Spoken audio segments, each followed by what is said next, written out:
네, 오늘 본문의 말씀에서 덮어주신 하나님이라는 제목으로 말씀을 나누고자 합니다. 자, 지난주에 이제 15절 한 절만 가지고 우리가 말씀을 나눴잖아요. 여자의 후손. 좀 어렵긴 했는데 좀 이해가 되셨나요? 예수님은 여자의 후손, 성령으로 잉태되어서 여자의 후손을 반드시 오셔야만 됩니다. 왜 여자의 후손을 오셔야만 되시죠? 네, 죄가 있으면 안 되기 때문에. 동물의 제사는 한정적이에요. 일회성밖에 안 되죠. 왜냐하면 사람이 죄를 지었기 때문에 죄 없는 사람이 대신해서 이 사람을 위해 대신 대속제물이 되어져야지만이 이 사람의 죄가 씻김 받는데, 문제는 죄 없는 사람이 아무도 없다는 겁니다. 왜냐하면 우리는 다 남자의 후손이기 때문에. 그래서 하나님께서는 여자의 후손을 준비시켰다는 것입니다. 그래서 창세기 3장 15절은 원복음, 하나님의 최초로 선포한 복음, 우리의 기쁜 소식. 그래서 이 창세기 3장 15절에는 예수님의 그 십자가 사건, 부활이 다 들어가 있다고 지난주에 말씀드렸죠. 16절부터 24절까지는 실질적으로 이제 아담과 하와, 하나님께서 주신 그 복을 누리지 못하는 죄 때문에 그 복이 깨어진, 또 다르게 이야기하면 창조 질서가 깨어짐으로 인해서 우리에게 다가오는 고통, 고난, 이런 것들이 기록되어 있다는 것입니다.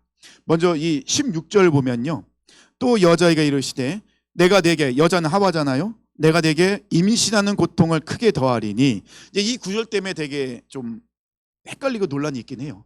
자, 하나님은 사람을 지으시고 뭐라고 복을 주셨죠? 생육하고 번성하라. 우리 여성분들이요, 아이를 임신하고 낳는 것은 하나님께 주신 진짜 큰 복이에요. 왜냐하면 여성들을 통하여 생육하고 번성하기 수 있기 때문에. 그런데 여기서 하나님이 하와에게 이제 죄를 진 것에 대해서 이제 징계를 내리실 때 뭐라고 내리시죠? 임신하는 고통을 크게 더하리니. 임신하는 고통이래요. 하나님은 분명히 생육하고 번성하라는 복을 주셨는데, 근데 생육하고 번성하기 위해서는 임신을 해야 되거든요. 그런데 그 임신하는 것이 고통이 되더라는 것입니다. 하나님이 주신 복이 바뀌었어요. 고통으로. 무엇 때문에요? 죄 때문에. 그래서 이 죄가 우리에게 너무 심각한 문제라는 거예요. 지금 우리가 살아가는 이 시대도 굉장히 큰 죄, 그렇지만 죄로 인식하지 못하는 것들이 많아요. 정말 자주 말씀드리잖아요. 지금 인권이라는 이름으로 하나님의 창조 질서를 깨는 것들이 너무나도 많이 일어나고 있어요.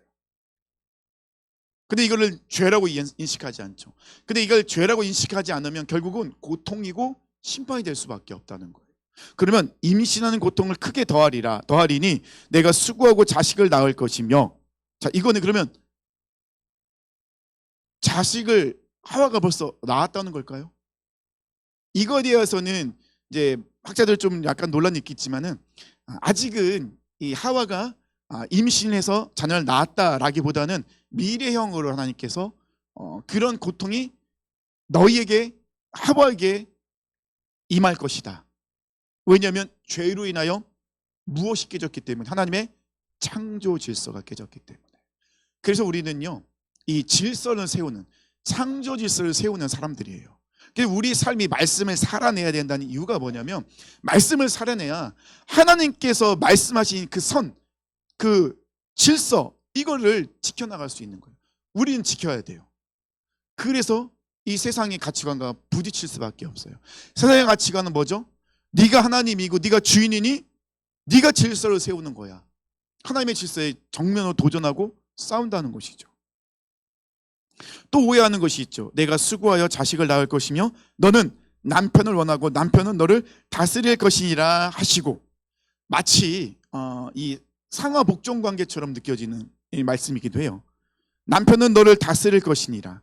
너는 남편을 원하고 남편은 너를 다스릴 것이니라. 이거는 남편은 주인이고 아내는 종이다라는 말씀을 하신 게 아니에요. 이거는 이 여성이 어쩔 수 없이 남편의 의존적인 생활을 할 수밖에 없는. 왜 그럴까라고 했을 때, 하나님은 아담에게 명령을 하셨어요. 뭐라고 명령하셨죠? 선악과를 먹지 마라. 먹으면 반드시 죽는다예요. 죽는다. 아담은 이 말씀을 누구에게 전했죠? 하와에게. 물론 하와로서는 억울합니다. 항변할 수 있어요. 왜냐하면 아담이 하와에게 정확하게 말씀을 전해줬다면. 이제 뒤에도 이제 아담에 대한 말씀 나올 때 다시 한번 이야기하겠지만요. 그랬다면 하와가 이렇게까지는 뱀의 유혹에 안 넘어졌을 텐데. 그런데 어쨌든 이 하와가 가장 먼저 뱀의 유혹에 넘어졌어요. 선악과를 가장 먼저 따먹은 것이 하와입니다. 근데 이 말씀은 결국은 남편의 말을 들어야 되는데, 남편의 말은 곧 하나님이 주신 말씀을 남편이 전해준 거니까. 근데 남편의 말을 듣지 않았어요. 만약에 하와가 이 뱀이 하와를 유혹했을 때 하와가 한 번이라도 남편에게 물어봤다면, 결과론적이지만 이런 부분도 우리가 충분히 있잖아요. 결국은 이 하와가 남편의 말을 듣지 않고 선악과를 따먹은 그런 부분도 있기 때문에 결국은 이 여성분들은 남편의 그늘 안에 의지할 수밖에 없는 그런 모습으로 될 수밖에 없었던, 하나님께서 그렇게 어떻게 보면 하와에게 징계를 내리신 부분이 있어요. 그래서 여성분, 그러니까 아내는 남편을 의존할 수밖에 없는 그런 모습을 계속해서 살아왔다는 것입니다. 이것이 조금 더 강하게 얘기해서 가부장적인 것을 이야기하는 건 결코 아닙니다. 영적인 질서를 얘기하기도 해요. 그래서 영적인 질서를 볼 때 이 가정의 영적 제사장은 남편이라는 것입니다. 그래서 우리 아내분들은 남편을 세우는데 굉장히 중요하게 생각하시고 노력을 해주셔야 돼요. 그래야지만이 이 가정이 하나님의 그 섭리 안에서 또 창조 질서를 잘 세우며 나갈 수 있다는 것입니다. 물론 남편이 안 믿는 가정이 있죠. 그러면 남편이 이 영적 제사장이 될 수가 없잖아요. 그러면 어쩔 수 없이 이제 아내가 영적 제사장이 되겠지만, 하지만 끊임없이 남편을 세우기 위해서 노력하셔야 된다는 것입니다. 16절 말씀은 우연하지 마세요. 상하관계가 절대 아니라는 거, 가부장적인 것을 이야기하는 것이 아니라는 것입니다. 영적인 질서 안에서 영적인 그 가정을 이끌어가는 것은 남편이다라는 부분입니다. 그래서 우리 남편분들은 굉장히 막중한 책임을 갖고 있으셔야 돼요. 예, 굉장히 이 책임감이 강해져야 돼요. 왜냐하면 하나님께서 이렇게 맡겨주셨기 때문에. 근데 아내분들의 지혜는 필요합니다. 잘게 다독거려 주세요. 그래야지 남편분들이 잘 깨닫습니다. 17절 말씀입니다. 아담에게 이르시되 내가 내 아내의 말을 듣고 내가 내게 먹지 말라 한 나무 열매를 먹었은즉 땅은 너로 말미암아 저주를 받고 너는 내 평생에 수고하여야 그 소산을 먹으리라. 여기서도 땅은요, 하나님께서 아담에게 주신 복이었어요.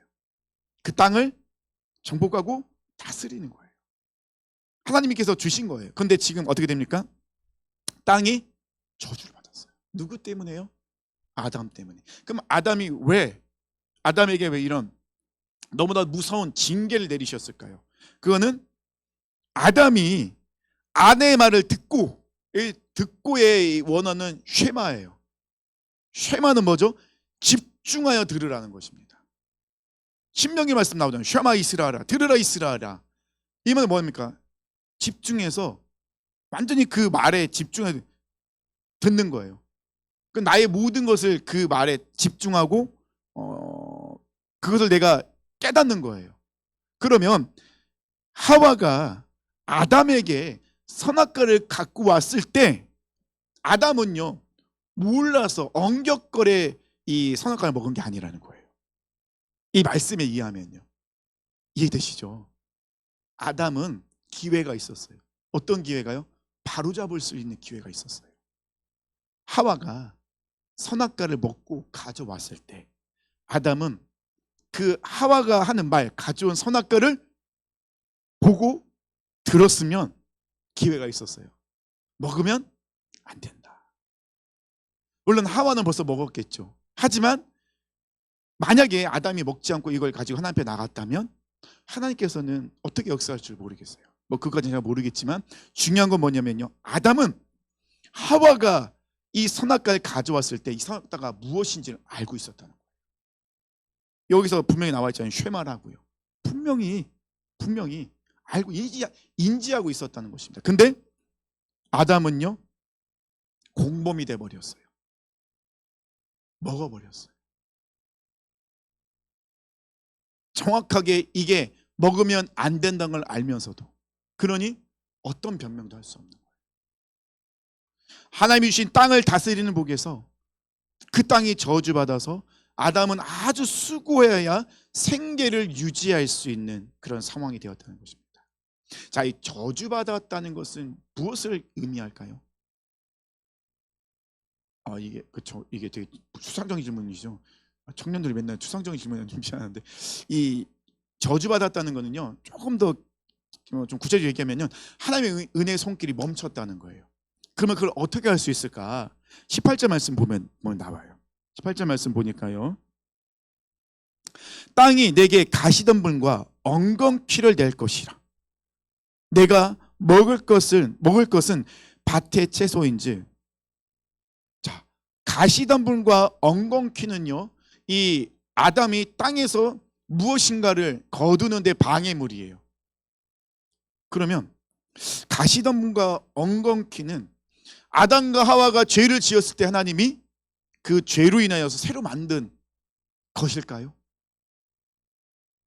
그 가시덤불과 엉겅퀴 도시 어디서 갑자기 튀어나온 걸까요? 이게 저주와 연결되어 있는 거예요.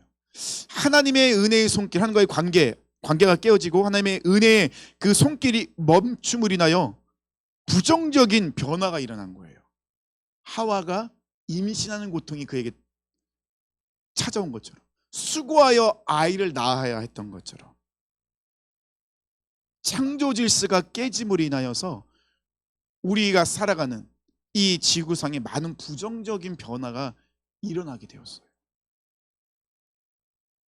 그 부정적인 변화 중에 가장 심각한 게 19절이죠. 내가 흙으로 돌아갈 때까지 얼굴에 땀을 흘려야 먹을 것을 먹으리니 내가 그것에 취함을 입었습니다. 너는 흙이니 흙으로 돌아갈 것이니라 하시고. 이 말은 무엇을 얘기합니까? 죽음을 이야기해요. 한 사람이, 첫째 아담이 하나님 말씀에 불순종하여 선악과를 따먹었죠. 그래서 죄가 들어오게 되고 죄의 삭스로 사망을 경험하게 됩니다. 하나님의 창조 질서가 한 사람의 그 불순종으로 깨어져 버렸어요. 그래서 결국은 이 세상은 창조 질서가 깨어져 있으니 정말로 혼란한 시대에 살 수밖에 없는 거예요. 얼마나 혼란한 시대입니까? 공의와 정의가 다 무너져 있는 시대에 살고 있잖아요. 서로가 내가 주인이기 때문에 내가 원하는 대로 살고 싶다, 내가 생각하는 게 정답이다라고 외치니 지금 이 세계는 정말로 혼란스러운 시대에 우리가 살 수밖에 없다는 것입니다.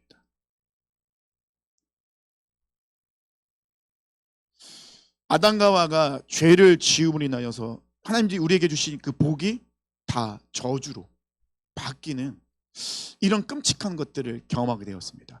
첫째 아담이 죄를 지음으로 사망이 들어왔지만 둘째 아담이 순종함으로 생명이 들어왔죠. 완전히 대비되는 상황이 놓였죠. 첫째 아담은 하나님의 말씀에 불순종했어요. 듣지 않았어요. 그래서 실패해서 죄가 들어왔죠. 둘째 아담은요, 하나님 말씀 그대로 모든 걸 다 순종하셨어요. 철저하게 반대되는 것이 나타나고 있어요. 그래서 예수님은 정말 철저하게 하나님의 말씀을 그대로 살아내셨어요. 말씀을 삶 속에서, 겟세마네 기도도 대표적인 거잖아요. 십자가 지기 어려운 걸 알고 힘든 걸 알고 예수님께서는 예수님의 마음은 십자가를 지고 싶지 않으셨죠. 하지만 하나님의 뜻, 언약의 말씀 뭐예요? 예수님의 십자가에 죽으셔야만 하는 거예요. 그래서 마지막에 어떻게 기도하십니까? 내 원대로 마옵시고 아버지 뜻대로 되기를 원하나이다. 그래서 예수님은 무슨 일을 하시든지 항상 하나님의 때를 구하면서 나가셨어요. 무엇인가 할 때도 내 때가 아직 아니다, 이렇게 말씀하시잖아요. 항상 예수님은 하나님의 말씀을 그대로 응하여야 하리라 이루셨다는 것입니다. 그러니까 첫째 아담과 둘째 아담은 그렇게 완전히 대비되는 그런 모습을 보이고 있다는 것입니다. 그래서 우리의 인생은 참 고난의 연속인 것 같아요. 그 우리의 인생은 끊임없이 고난이라는 것입니다. 그래서 22절 보면요, 여호와 하나님이 이르시되 보라 이 사람이 선악을 아는 일에 우리 중 하나같이 되었으니, 이 말은 뭐냐면요, 이 아담과 하와가 선악과를 따먹었기 때문에 그들이 하나님의 자리를 호시탐탐 노리는 그런 존재가 되어버린 거예요. 악이 무엇인가를 이들이 조금씩 인지하게 되어버렸다는 것입니다. 그가 그의 손을 들어 생명나무 열매도 따먹고 영생할 거 하노라 하시고, 하나님께서는 아담과 하와가 더 이상 생명나무 열매를 따먹지 못하도록 막으셨어요. 왜 막으셨을까요? 이게 아담과 하와에게는 심판이고 저주인 것 같지만 한편으로는 하나님께서 주신 어찌면 그들에게도 복이기도 해요. 왜 그렇다고 생각하십니까? 죄인된 몸으로 영생을 산다는 것은 끊임없는 하나님의 심판과 저주를 받아야 돼요. 그죠? 그럼 그들이 그러니까 생명나무 열매를 계속 따먹는다는 것은 그들이 죄된 몸으로 죄된 본성을 가지고 영원히 살 수 있다는 것이죠. 그러면 아담과는 끊임없이 무엇을 해야 돼요? 하나님과 대립을 이룰 수밖에 없어요. 그런 아담과의 모습이죠. 그러면 지옥에서의 삶이 왜 고통스럽습니까? 영원이잖아요. 그 고통이 영원이잖아요. 그 고통이 끝이 없는 거잖아요. 기회가 없잖아요. 어쩌보면 하나님께서 막으신 것은 물론 그들의 형벌에 대한 부분도 있겠지만 또 한편으로는 아담과 하와를 위해서, 또 그런 부분도 있겠구나라는 생각합니다. 자, 오늘은 21절을 좀 중심적으로 말씀을 나누고자 합니다. 21절. 여호와 하나님이 아담과 그의 아내를 위하여 가죽옷을 지어 입히시니라. 이 가죽옷이 정말 우리에게 좀 중요한 부분이거든요. 지난주에 말씀드렸죠. 구약 시대는 죄를 어떻게 한다고 했죠? 덮는다고 했죠. 덮는 거. 신약 시대 예수님 오신 이후에는요, 죄를 씻어주는 거라 말씀했습니다. 덮는다는 것은요, 가리는 거죠. 노출되지 않게. 근데 덮는다고 해서 없어지는 건 아니에요. 완전한 본질적인 해결은 아니라는 것입니다. 그런데 하나님께서 하시면 좀 이야기는 달라지긴 해요. 자, 다윗은 시편에서 자신이 하나님 앞에 너무나 큰 죄를 짓고 나서 한탄시를 짓게 됩니다. 이 회개하면 시를 짓게 되죠. 하나님, 제가 죄를 지어서 죄인이 아니라 저는 엄마 뱃속에서부터 죄인이었고 죄를 갖고 태어났습니다. 그래서 제가 죄에 쉽게 그렇게 넘어질 수밖에 없었습니다. 저의 연약함을 기억해 주시고 용서해 주세요. 이렇게 시편에서 고백을 하고 있거든요. 그러면 이 다윗이 고백하는 거 뭐죠? 자기가 죄를 지었기 때문에 죄인이 아니라 죄인으로 태어났기 때문에 자기도 모르게 자꾸 죄의 길로 들어서고 있었던 자신의 모습을 하나님 앞에 솔직하게 이야기하고 있습니다. 그러면서 얼마나 철저하게 회개를 합니까? 그래서 자기의 침상을 눈물로 적실 정도로 그렇게 가슴을 치며 회개했다는 것입니다. 결국은 우리가 죄를 지었기 때문에 죄인이 아니라 아담과 하와가 죄를 지은 이후로 우리는 이 죄인의 몸으로 태어났기 때문에 우리는 끊임없이 죄에 노출되어 있고 이 죄의 쓴뿌리가 원죄가 우리 안에 남아있다 보니 언제든지 죄를 다시 지을 수 없는 경향성에 빠져 있었다는 것입니다. 그러니까 우리는 하나님의 말씀을, 율법을 철저히 지키고 싶은데 우리 안에 있는 그 본성은 육의 그 본성은 뭐죠? 끊임없이 하나님이 원하시고 말씀하신 것이 아니라 네가 하고 싶은 대로, 네가 원하는 대로 살아라는 그런 내 안의 음성이 너무도 강력하게 들려온다는 거예요. 그래서 우리는 아주 사소한 거라도 죄를 지으면 그 사람은 죄인인 거예요. 로마서 3장 23절에 모든 사람이 죄를 범하였음에 하나님의 영광에 이르지 못한다라고 분명히 이야기하고 있는, 이건 사도 바울이 스스로를 바라보면서 한탄하며 고백한 거예요. 그렇게 613가지의 율법을 철저히 지키고 구약 성경을 딸딸딸 외우고 있고 하나님 뜻대로 정말 순종하며 살아가겠다고 몸부림치던 사도 바울도 예수 그리스도를 만나고 나니 자기는 죄인이더라는 겁니다. 나는 죄인으로 태어났기 때문에 나는 그 어떤 것도 할 수 없는 죄된 본성을 갖고 내 안에 태어났구나. 나는 하나님을 대적하고 싶지 않은데 나도 모르게 하나님을 대적하고 있구나. 그래서 나는 죄인 중에 괴수라고 이야기할 정도로 그렇게 한탄하면서 가슴을 치며 이야기했던 사람이 그 대사도 사도 바울이었어요. 죄 지은 인간 아담과는 죄를 짓자마자 가리고 싶었던 것이 있죠. 무엇을 가리고 싶다고 말씀드렸죠? 죄를 가리고 싶은 거예요. 근데 죄를 가리고 싶은데 가릴 만한 것이 없는 거예요. 그 당시에는 뭐 아담과는 다 벌거벗고 있었잖아요. 그들에겐 옷이 필요 없었으니까요. 이 죄를 가리고 싶은데 그 당시 옷의 개념도 없었으니까요. 어떻게 할지 모르는 거예요. 그래서 그들이 한 것은 무화과나무 잎으로 무화과나무 큰 잎을 따다가 치마를 만들어서 해입습니다. 그런데 가려지지가 않죠. 죄를 무화과나무 잎으로 가렸으면은 부끄러움도 죄도 좀 가릴 거라 생각을 했지만은 하나님은 우리 마음을 감찰하시는 분이시니 이게 죄가 가려지지가 않는 거예요. 그래서 무화과나무 잎을 해입고 하나님의 소리를 듣자마자 아담과 하와는 숨어버립니다. 하나님이 부르시잖아. 아담아 내가 어디 있느냐.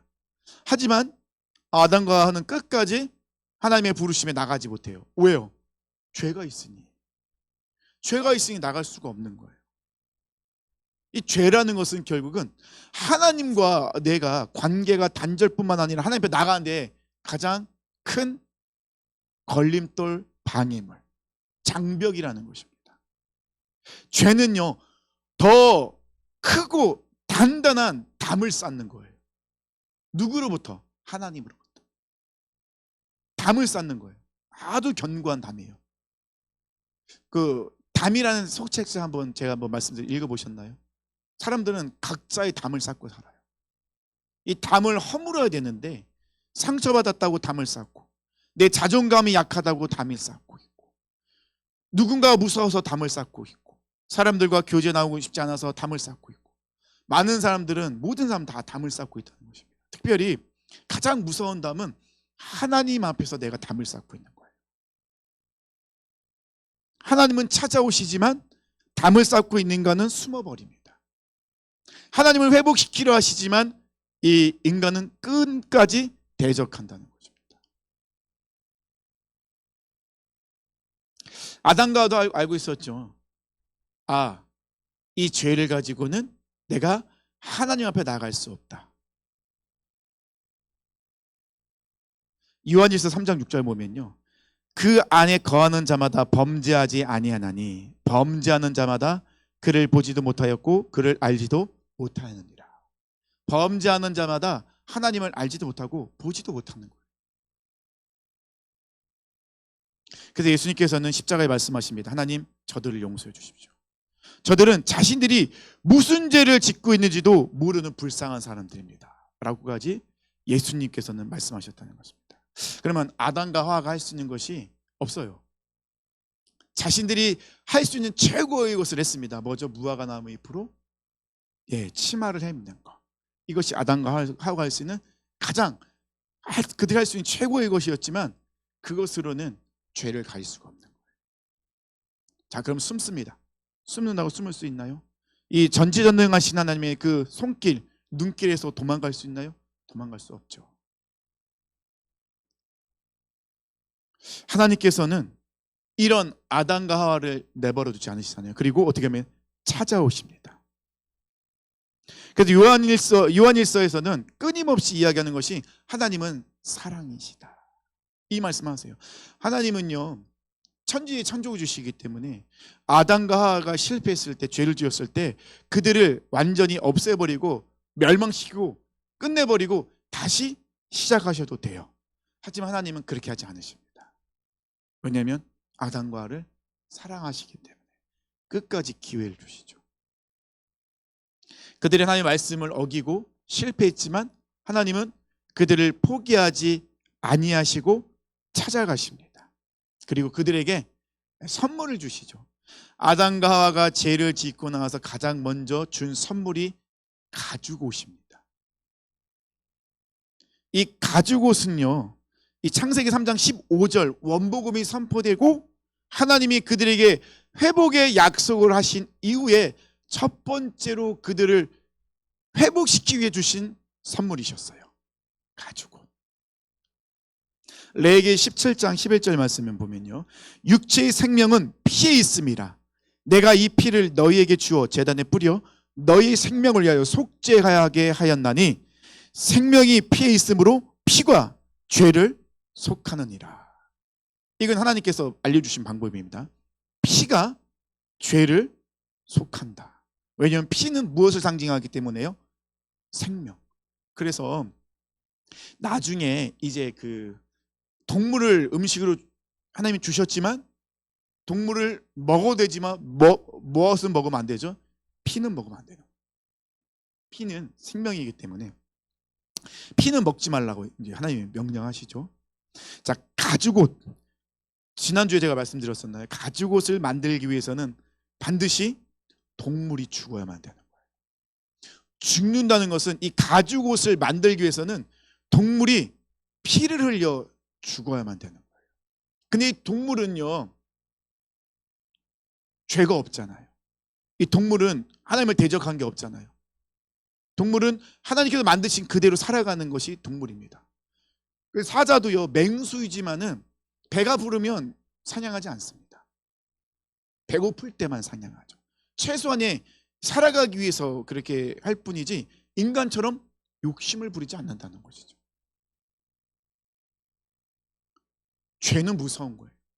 우리가 우리 인생 살아갈 때 돈이 없어서, 건강의 문제가, 자녀의 문제가, 직장의 문제가, 물론 이것도 큰 우리에게 문제이지만 이 문제보다 더 큰 문제는 죄의 문제라는 거예요.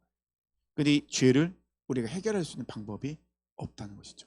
아담과 하와가 그랬습니다.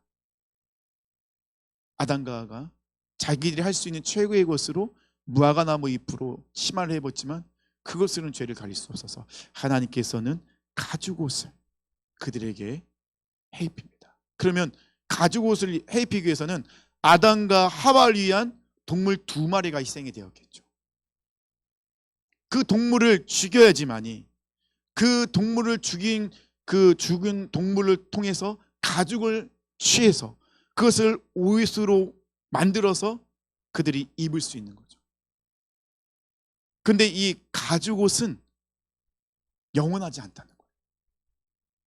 한계가 있어요. 가죽옷은 시간이 지나면 또다시 동물을 잡아서 해 입어야 되는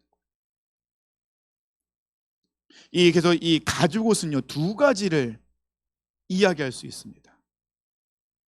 첫 번째 뭐냐면요, 이 가죽옷은 대가집을 이야기합니다. 가죽을 만들기 위해서는 죄와 전혀 상관없는 동물이 희생하는 대가를 치러야 돼요. 죽어야만 됩니다. 피를 흘려야만 됩니다. 그러면 그 동물은 이 아담과 하와를 위해서 어떻게 해요? 자기 생명을 희생해야 되는 거예요. 이 가죽옷은 결국은 대가 지불을 이야기하고 있어요.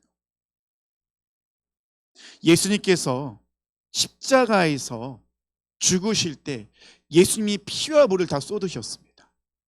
그렇게 안 하셔도 되는데 쏟으셨어요. 왜냐하면 이 대가 지불을 이루시기 위해서. 예수님은 여자의 후손으로 오셔서 죄가 없으신 분이셨어요. 예수님은 십자가에 달리면 안 되는 분이세요. 그런데 이 십자가는 나무로 만들었잖아요. 나무에 달린 자마다 하나님께 저주받은 자라 분명히 말씀했습니다. 그럼 예수님은요, 하나님께 저주받아 십자가에 달리신 거예요. 그리고 이 하나님은 예수님을 죄인으로 정죄하셔서 죽이셨어요. 예수님은 죄가 없음에도 불구하고 생명이라는 대가를 대신 지불해 주셨어요. 누구를 위해서요? 우리를 위해서. 죄인인 우리를 위해서 예수님께서는 그 대가 지불을 하셨다는 것입니다. 우리 사랑하는 성도님들은 무엇의 대가를 지불하십니까? 이게 참 질문이 왜 이렇게 추상적이지? 질문하는 법을 좀 더 배워야겠어요. 질문을 잘해야지 되는 거죠. 질문을 잘해야 이게 성공하는 사람이라고 하더라고요. 어떤 것에 우리 성도님들은 돈 같은 걸 지불하십니까? 그만큼 내가 필요한 것이 있을 때, 소중한 것이 있을 때 그것에 대가를 지불한다는 겁니다. 내가 필요하니까. 그러잖아요. 핸드폰도 필요 없으면 그렇게 막 100만 원 넘는 걸 뭐하러 사러 돌아다닙니까? 막 손에 100만 원 들고 돌아다니는 거잖아요. 2년만 되면 이게 100만 원이 그냥 사라져 버려요. 또 사야 돼요. 근데 필요하잖아요. 그러니 100만 원이라는 큰 돈을 지불하고 산다는 것입니다. 그럼 예수님께서는 이 가죽 옷은 십자가를 상징하잖아요. 그럼 예수님께서는 십자가에서 나를 위해서 대가를 지불하셨어요. 그러면 나는 예수님 보기에 어떤 존재라는 거죠? 가장 소중한 존재라는 거예요. 내가 예수님 보시기에 소중한 존재이기 때문에 대가를 지불하시는. 만약에 소중하지 않으면 예수님이 십자가에 달리실 필요가 없죠. 예수님이 생명보다 우리를 더 사랑하고 아끼고 계시다는 것입니다. 그러면 여기 앉아 계신 분들은 굉장히 소중하신 분들이에요. 근데 우리는 그걸 자꾸 잊어버리고 살 때가 많아요. 조금 더 이야기하면요, 나만 소중한 거 아니잖아요. 그렇죠? 우리 수아자매도 되게 소중하잖아요. 그러면 제가 수아자매를 공격하고 비난하고 정죄하면은 이거는 또 문제가 생긴 거죠. 어떤 문제죠? 정말 우리 예수님께서 소중하게 여기는 수아자매를 내가 공격한다는 것은 결국 예수님의 마음을 아프게 하는 것과 똑같다는 것이죠. 그래서 교회 안에서는 정죄하는 것은 굉장히 조심해야 될 부분입니다. 우리는 사람을 정죄하는 존재들이 아니에요. 우리는 어떤 삶에 대해 품어야 될 사람들인 거예요. 근데 교회 안에서 생각보다 많은 정죄가 일어나요. 왜냐하면 각자의 정의를 갖고 있어요. 각자의 기준을 갖고 있어요. 그러다 보니 내 기준에 맞지 않고 내 수준에 맞지 않으면 정죄하는 거죠. 아니 왜 목사님에 대해 갖고 왜 저러셔? 이렇게 이야기하는 것들. 목사도 사람이라 연약하기도 하고 그렇잖아요. 저를 불쌍히 여겨주시고 기도해 주시기 바랍니다. 예수님께서 우리를 위해서 대가 지불하셨어요. 생명의 대가 지불. 옆에 있는 지체들도 똑같은 정말 예수님이 사랑하는 존재들이에요. 그러면 우리는 이 영혼들을 품어낼 수 있는 그릇이 돼야 돼요. 정말 내가 보기에 참 안타깝고 안쓰럽고 그렇다 할지라도 우리는 정죄하기보단 뭘 해줘야 되면 기도를 해줘야죠. 그 영혼이 제발 깨달을 수 있게 해달라고. 그것이 또 하나님께 기뻐하시는 이 교회담의 모습이라는 것이죠. 자주 말씀드리지만 교회는 완벽한 공동체는 아니에요. 왜 그러냐면 교회 안에 모이는 이 지체들이 전부 다 흠이 많고 상처투성이에 고슴도치들이 모이는 곳이잖아요. 내가 죄인이 아니라고 생각하는 사람 교회 안 와요. 내가 죄인도 아니고 뭐 필요한 부족한 게 없는데 교회를 왜 오겠어요? 그럼 교회에 왔다니까 뭐죠? 은혜가 필요하고 내가 죄인인 걸 깨달았고 내가 변화돼야 되고 정말 하나님의 사랑 받고 싶어서 문제가 많기 때문에 오는 거잖아요. 그러면 다들 진짜 가시를 바짝 채운 고슴도치들이 모이는 곳이 교회예요. 서로를 얼마나 찌르겠습니까? 맨날 네가 찔러 내가 찔러 얘기하죠. 막 서로 찌르고 있음에도 불구하고. 그러면 먼저 신앙생활을 하고 이 사랑을 깨달은 사람들은요, 어떤 사람들이 되죠? 자기의 가시를 십자가에서 부러뜨려야 될 사람들이고, 그리고 가시돋친 영혼들을 품어내야 돼 사람들이 이 교회 앞에 선 자들의 모습, 예수님의 사랑을 경험한 자의 모습이라는 것이죠. 왜냐하면 예수님이 우리를 그렇게 품어주셨기 때문에. 두 번째, 이 가죽옷의 의미는요, 입혀주시는, 즉 덮어주시는 의라는 것입니다. 의를 우리 가운데 덮어주시는 거예요. 사도 바울이 얘기하잖아요. 로마서 이신칭의, 믿음으로 말미암아 의롭다 하심을 받는 거예요. 우리는 의로울 수가 없어요. 저는 지금도 의롭지 않아요. 왜냐면 저도 하나님 앞에 나가면 제 모든 마음이 다 까발라지면 아주 엄청 부끄러울 거예요. 왜냐면 제가 몰래 숨겨놓은 그런 모습들이 제 안에 있거든요. 근데 이 가죽옷은요, 덮어주세요. 그래서 나를 하나님께서 너는 의인이라라고 칭해주세요. 왜냐면 가죽옷을 입고 있기 때문에. 자, 여기서 말씀 보면요, 21절에 여호와 하나님이 아담과 그의 아내를 위하여 가죽옷을 지어 입혀주셨어요. 아담 하와가 입은 게 아니에요.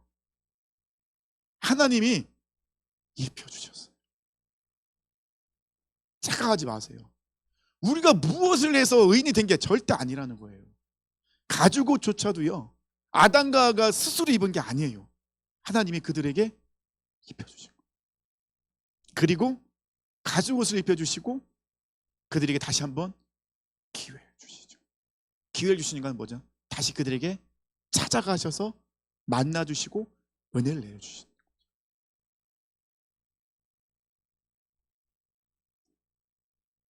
하나님이 가죽옷을 만들고 그들에게 입혀주셨기 때문에, 하나님의 방법이기 때문에 이 모든 것이 가능합니다.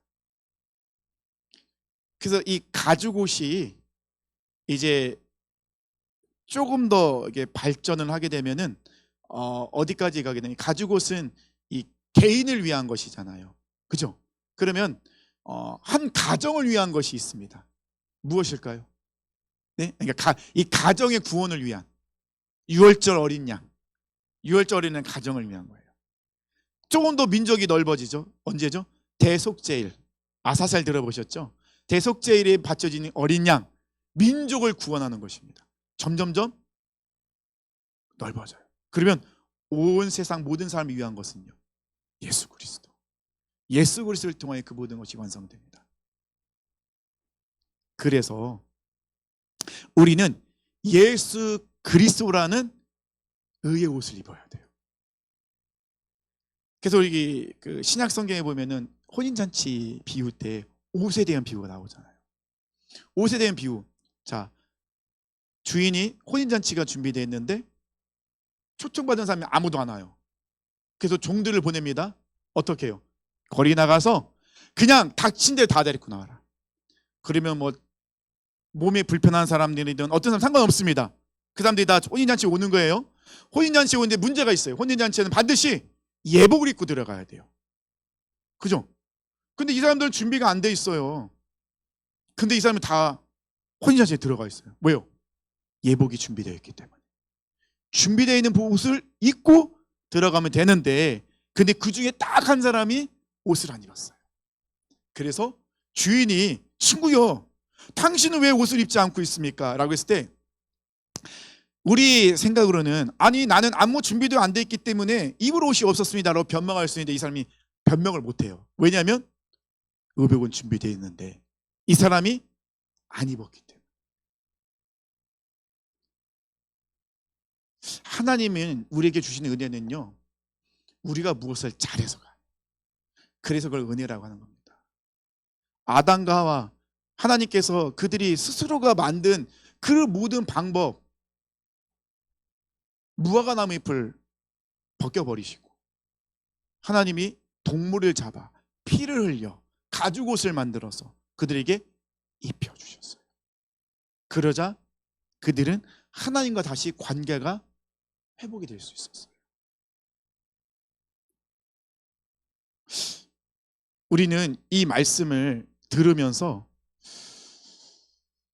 하나님이 주신 은혜의 그 가죽옷, 예수 그리스도라는 의의 옷에 대해서 우리가 얼마나 감사하고 있는지, 그래서 내가 정말 하나님이 다 준비해 주셨는데 내가 정말 그것을 입고 있는지 우리는 기억해야 된다는 것입니다. 그래서 성도의 개념이 여기서 나오는 거예요. 왜냐하면 우리는 예수 그리스도라는 의의 옷을 입었어요. 그죠? 의의 옷을 입었으면 이 의의 옷은 어떤 옷일까 생각하면 깨끗한 옷이겠죠. 거룩한 옷이에요. 그러면 이 의의 옷이 우리의 모든 것을 어떻게 다 더러운 것을 덮어주셨어요. 그렇죠? 덮어주셨으면 이 사람은 깨끗해요. 근데 세상은요, 세상은 여전히 자기의 의와 죄로 인하여 더러운 옷을 입고 다니는 사람들이 가득해요. 그러면 우리 성도들은 세상에 나가면 어떻게 될까요? 튀죠. 당연히 튀죠. 틀 수밖에 없는 거예요. 왜냐면 우리는 예수 그리스도의 의의 옷을 입고 있기 때문에, 저들은 여전히 죄의 옷을 입고 있기 때문에. 그러면 이 세상 사람들이 의의 옷을 입고 있는 우리들을 보면 가만히 두겠냐는 거죠. 예수님께서, 우리가 요한복음 계속 우리 말씀을 묵상하고 있는데, 이제 오늘도 그렇고 내일도 그렇고 말씀의 묵상이 뭐냐면, 세상이 그 제자들에게 너희를 가만두지 않는다. 세상은 너희를 박해할 것이고 너에게 고난을 줄 것이다. 그런데 두려워하지 마라. 당연한 것이다. 왜냐하면 세상은 하나님께 속해 있지 않기 때문에. 그렇기 때문에 세상은 이 하나님의 사람들, 제자들, 성도들을 가만두지 않고 공격할 것이다. 그러니 세상 가운데 우리가 고난을 받고 박해를 당하고 어려움을 당하는 것을 당연하다고 생각하는 것이 우리의 모습이어야 된다는 거예요. 그래서 예수님께서 제자들에게 말씀하십니다. 믿음을 가지라고.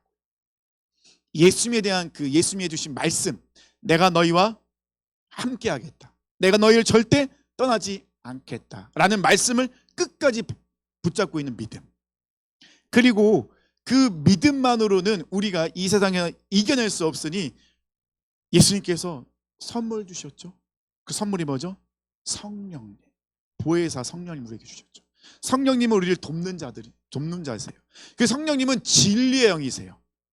그래서 우리가 진리를 깨달을 수 있도록 도와주시는 거죠. 사랑하는 성도님들, 우리는 성도입니다.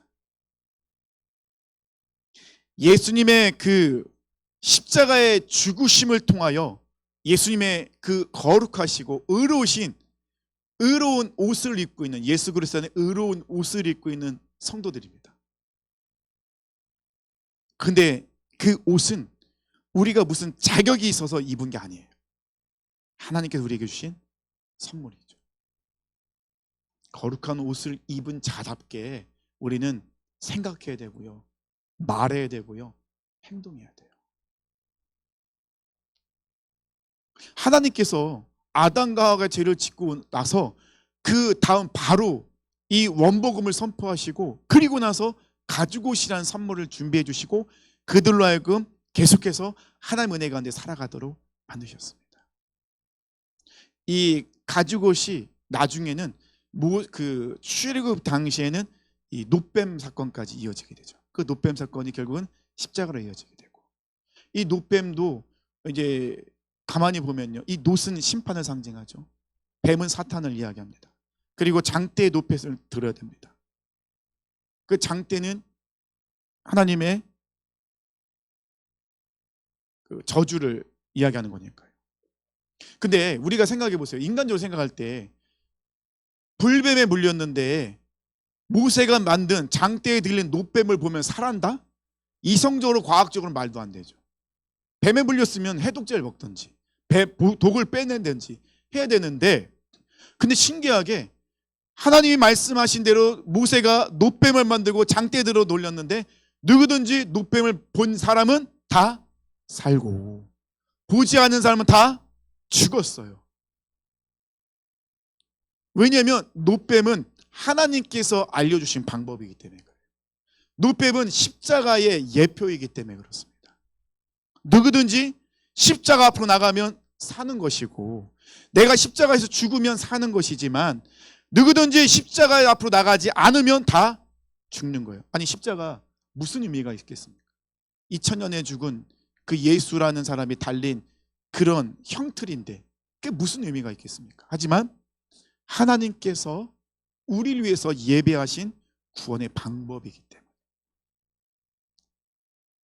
그래서 우리에게는 이 십자가가 능력이 되는 것이고, 믿지 않는 자에게 십자가는 미련한 것이 될 수밖에 없어요.